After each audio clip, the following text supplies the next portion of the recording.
नमस्कार दोस्तों। राजभाषा संवैधानिक उपबंध राजभाषा से संबंधित हम लोग आज महत्वपूर्ण डिस्क्रिप्शन को देखेंगे और इसमें जो है ये सभी एग्जाम में हमेशा पूछे जाते हैं। जैसे ग्रुप बी एग्जाम हो गया, सीसीटीसी हो गया, एसएम हो गया, तो इसे देखना ना भूलें। और ये सारे प्रश्न एग्जाम में कहीं ना कहीं बने हुए हैं। तो चलिए हम लोग देखते हैं। तो राजभाषा का संवैधानिक उपबंध ये जो है संविधान के भाग 5 के अनुच्छेद 120 में इसका प्रावधान किया गया। तो इसमें है संसद की राजभाषा, ठीक। भाग 6 में 210 अनुच्छेद में जो है ये विधानमंडल की भाषा से संबंधित है, ये संसद की भाषा से संबंधित, ये विधानमंडल की भाषा से संबंधित। और भाग 17 में जो है अनुच्छेद 343 से लेकर 351 तक राजभाषा के संबंध में दिया गया है। तो चलिए आगे हम इसको विस्तार पूर्वक देख रहे हैं। अनुच्छेद 343, तो इसमें जो है ये संघ की राजभाषा हिंदी होगी और लिपि उसकी देवनागरी होगी। तो अनुच्छेद 343 में ये प्रावधान किया गया है। इसमें जो है ये 15 ईयर के लिए अंग्रेजी का प्रयोग मतलब उसमें बोला गया कि जारी रहेगा। और संविधान का प्रारंभ जब हुआ था तो उसमें 15 वर्ष तक अंग्रेजी का प्रयोग जारी रहेगा और संसद 15 वर्ष बाद भी अंग्रेजी का प्रयोग विधि द्वारा बढ़ा सकती है। इसके लिए ये प्रावधान मतलब किया गया था। विधायी प्रक्रिया में भाषा को अगर देखते हैं तो वही है, संसद अनुच्छेद 120 हो गया, ये भाग 5 में है। भाषा हिंदी या अंग्रेजी हो सकते हैं। विशेष अधिकारी पीठासीन अधिकारी मातृभाषा में बोलने की अनुमति जो है ये देता है। और नेक्स्ट राज्य विधानमंडल अनुच्छेद 210। तो ये एग्जाम में कई बार डायरेक्टली प्रश्न बन जाते हैं कि विधानमंडल की भाषा किस अनुच्छेद में है, तो ये अनुच्छेद 210 में है। राज्य की राजभाषा हिंदी, अंग्रेजी, पीठासीन अधिकारी मातृभाषा में बोलने की अनुमति दे सकता है। और अंग्रेजी प्रयोग की सीमा 1 वर्ष की इसमें छूट दिया जा सकता है। 15 वर्ष में अंग्रेजी प्रयोग की सीमा 15 वर्ष में छूट और 25 वर्ष छूट दिया गया है हिमाचल प्रदेश, मणिपुर, मेघालय और त्रिपुरा को। 40 वर्ष छूट दिया गया अरुणाचल प्रदेश, गोवा और मिजोरम को। नेक्स्ट देखते हैं समीक्षा तंत्र। समीक्षा तंत्र राजभाषा आयोग और समिति अनुच्छेद 344 में दिया गया है। तो राष्ट्रपति जो है राजभाषा आयोग का गठन करेगा, ठीक।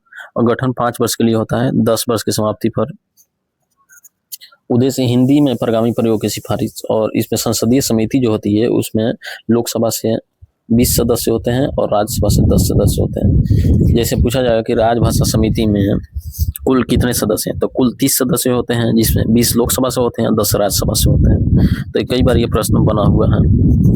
राज्यों की राजभाषा और अल्पसंख्यक संरक्षण।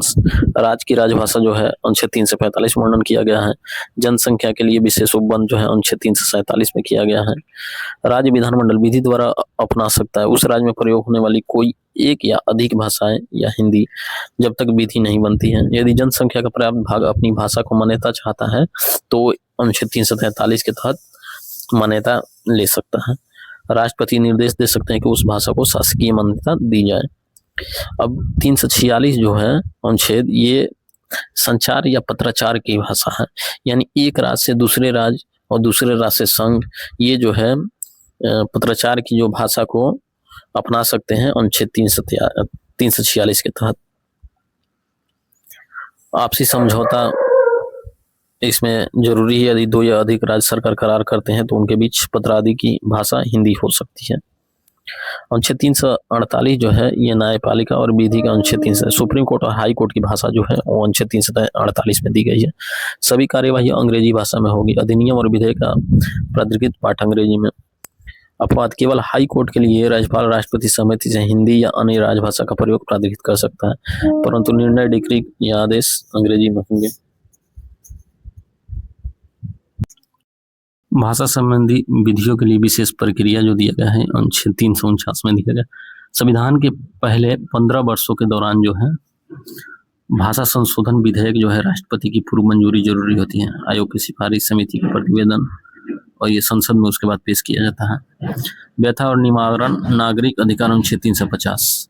प्रत्येक व्यक्ति व्यथा निवारण के लिए अभ्यावेदन दे सकता है संघ या राज्य में प्रयोग होने वाली किसी भी भाषा में। चलिए महत्वपूर्ण तथ्य जो देख लेते हैं एक नज़र में। ये अनुच्छेद जो है आर्टिकल 120 संसद में भाषा और आर्टिकल 210 विधानमंडल में भाषा, ये भाग 5 में है और ये भाग 6 में है। आर्टिकल 343 संघ की राजभाषा हिंदी और लिपि देवनागरी होगी। 344 है राजभाषा आयोग और समिति का गठन। अनुच्छेद 345 है राज्यों की राजभाषा। तो रेलवे जो है ये दूसरी उप समिति में इसका वर्णन किया गया है रेलवे का। कई बार एग्जाम में प्रश्न पूछे जा सकते हैं कि रेलवे का जो है वो किस उप समिति में वर्णन है, तो वो दूसरी उप समिति में। अनुच्छेद 346 राज्यों के बीच संचार की भाषा जो हो गई। 348 जो सुप्रीम कोर्ट और हाई कोर्ट की भाषा हो गई, और 348 जो सुप्रीम कोर्ट और हाई कोर्ट की भाषा, और 350 जो होगी व्यथा निवारण किसी भी भाषा में जो है। 351 जो हो गया, ये हो गया आपका कि हिंदी का विकास के लिए इसमें उपबंध किया गया है। और अनुच्छेद 350 का ए जो है वो मातृभाषा में अपने भाषा का प्रयोग दिया गया है।